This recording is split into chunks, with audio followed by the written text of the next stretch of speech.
உங்க வாழ்க்கையில இந்த நெகட்டிவ் பீப்பிள் சுத்தி தொல்லை பண்ணிட்டே இருக்காங்களா? இந்த குட்டி ஸ்டோரிய கேளுங்க. ஒரு காட்டுக்குள்ள தவளை கூட்டம் போயிட்டே இருக்கும்போது, அதுல 2 தவளை மட்டும் தவறி ஒரு பள்ளத்துல விழுந்துருச்சு.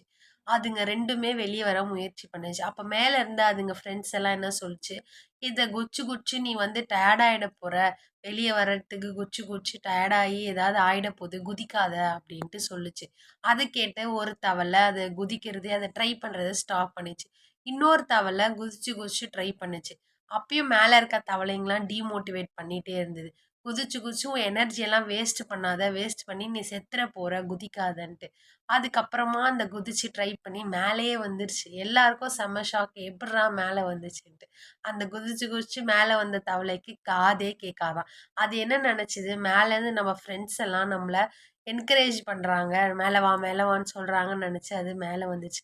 இப்படிதாங்க அந்த தவள கூட்டம் மாரி உங்க வாழ்க்கையில நெறைய பேரு, இதெல்லாம் உன்னால பண்ண முடியாது. இதெல்லாம் நீ ஆகவே மாட்ட கண்டிப்பா. வேற வேலைய போய் பாருன்ட்டு கத்திக்கிட்டே இருப்பாங்க. அந்த காது கேட்காத தவள எப்படி அவங்கலாம் ஹேண்டில் பண்ணுச்சோ, அது மாரி ஹேண்டில் பண்ணிட்டு போயிட்டே இருங்க. குட்டி ஸ்டோரி புடிச்சிருந்தா ஷேர் பண்ணி சப்ஸ்கிரைப் பண்ணிக்கோங்க. எப்பயும் ஹேப்பியா இருங்க. பாய்.